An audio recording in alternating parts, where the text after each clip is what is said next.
Okay na po yun, Nay. Ha? Okay na po yun. Alin? Wala na pong bayad.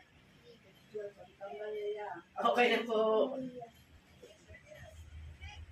Sa ka lang magpapagupit, dito na lang yung lingin magpapagupit. Ha? Dito na lang po kayo lagi magpagupit. Hindi naman yun na ano. Opo. Wala na pong problema yun. Okay na po yun. Kailan ba birthday mo? Ay, August pa. Matagal pa birthday ko, Tay. Ako, nakalampas ng Mayo eh. Ay, natuloy. Bisaya ka ba? Ay, hindi po. Tagalog po.